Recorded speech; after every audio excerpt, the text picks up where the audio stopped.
There are moments in life when you pray with everything inside you, and the answer that comes back feels like silence. Or worse, it feels like a closed door. You asked God for healing, and the pain stayed. You prayed for that relationship to be restored, and it ended anyway. You believed for that opportunity, and someone else got it. You did everything right, and still, God said no. And that no can be one of the most confusing, painful, and faith-shaking experiences a believer can go through, because nobody prepares you for this part. Church teaches you to pray with faith. You're told to believe, to stand firm, to trust.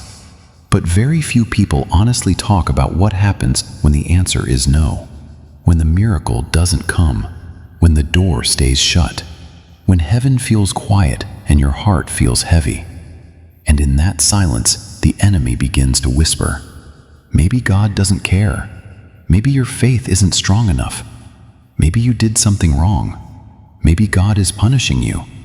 And some people start to believe those lies, not because they're weak, but because nobody told them the truth about what God's no actually means. Here is what most people get wrong. They assume that when God says no, it means he is either absent or against them. But Scripture tells a completely different story. Think about Paul. In 2 Corinthians 12, Paul describes a thorn in his flesh. He doesn't give exact details, but he calls it a messenger of Satan sent to torment him. He begged God 3 times to remove it. 3 times. This wasn't a casual prayer. This was desperate, sincere, repeated intercession from one of the most faithful servants in all of Scripture. And God said no. Not because Paul lacked faith, not because God wasn't listening. God answered him directly. He said, "My grace is sufficient for you, for my power is made perfect in weakness." God didn't remove the thorn. He revealed the purpose behind it. That is one of the first things God's no actually means. Sometimes God says no because what you're asking for would actually limit what he is building inside you. Paul's weakness became the very environment where God's power was most visible. If God had removed it, Paul may have depended more on himself and less on grace. The no was not rejection. It was protection of something deeper. And this is hard to accept, especially when the thing you're asking for feels completely legitimate. A healthy marriage, financial stability, a child, a healing. These are not selfish requests. They are genuine needs. And yet sometimes God says no, or not yet, and the pain of that is very real. But consider this.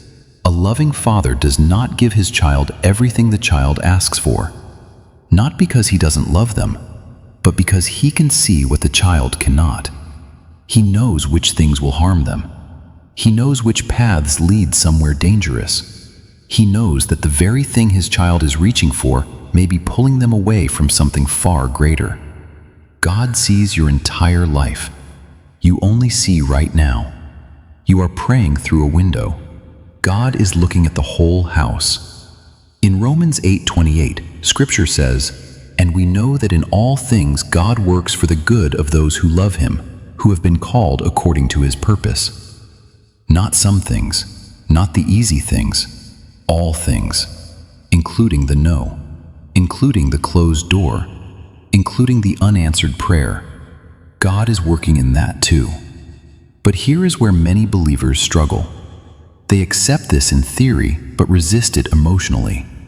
They say, "I know God is in control," but internally they are angry, disappointed, and quietly pulling away from him. And that distance becomes dangerous. Not because God moved, but because they started treating his no as abandonment instead of as guidance. Think about Joseph. His entire young life was filled with what felt like God's no. His brothers betrayed him. He was sold into slavery. He was falsely accused. He was forgotten in prison. Every door slammed shut. Every prayer for rescue seemed unanswered. From the outside, it looked like God was nowhere, but God was in every single no. Every closed door was quietly positioning Joseph for something that would not only change his life, but save an entire nation. The pit was preparation. The prison was preparation. The silence was preparation. And when the moment came, Joseph himself said to the brothers who betrayed him, "You intended to harm me, but God intended it for good." That is the second thing God's no means. Sometimes the no is not about you alone.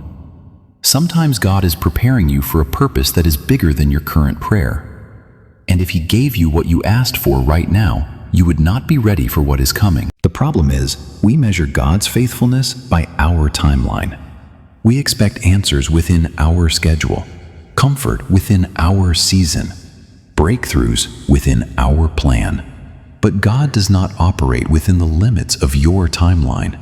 He operates within the fullness of His purpose. And this is where real trust is built. Not in the yes moments, in the no moments. Because it is easy to trust God when things go your way. Faith becomes real when you trust Him even when they don't. When you say, "God, I don't understand this, but I still believe you are good." That is not spiritual weakness. That is one of the most powerful declarations a believer can make. There is also something else God's no protects you from that you may not see until much later. Sometimes the thing you were praying for would have taken you somewhere painful. That relationship you begged God to save was quietly destroying your spiritual life. That business deal you wanted so badly would have led to compromise you weren't prepared for.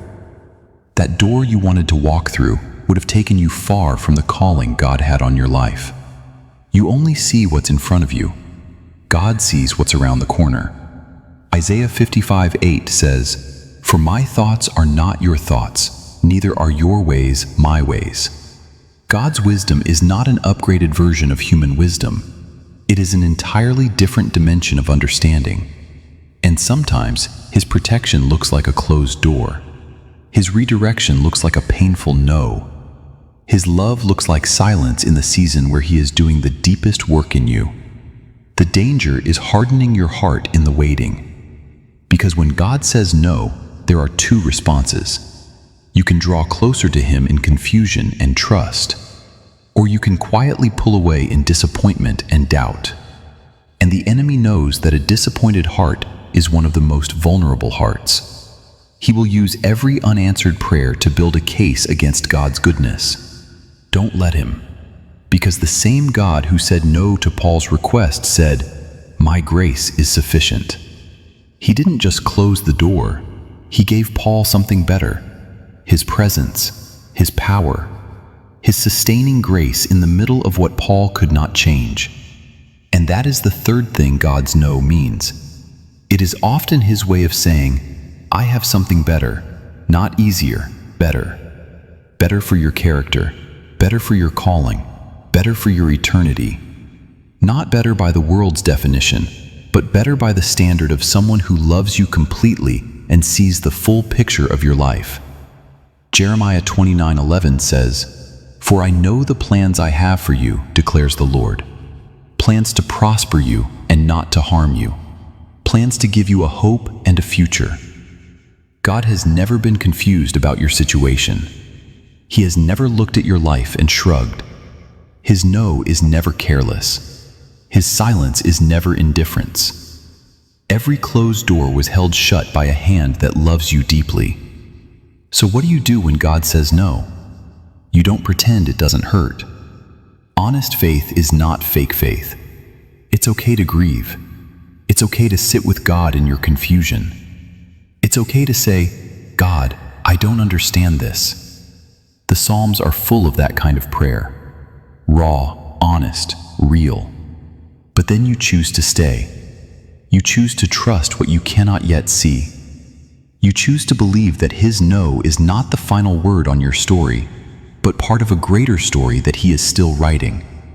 And slowly, if you stay close to Him in the waiting, you will begin to see what He was doing. Not always right away, sometimes not for years, but looking back, you will see it. The pieces will come together. The protection will become visible. The purpose will become clear. And you will understand, in a way you never could have before, that the no you wept over was one of the greatest acts of love God ever showed you. Don't walk away from him in the silence. Walk toward him. He is not punishing you. He is preparing you. And if this message spoke to something you've been carrying, leave a comment below. Tell God right now, I trust you even in the no.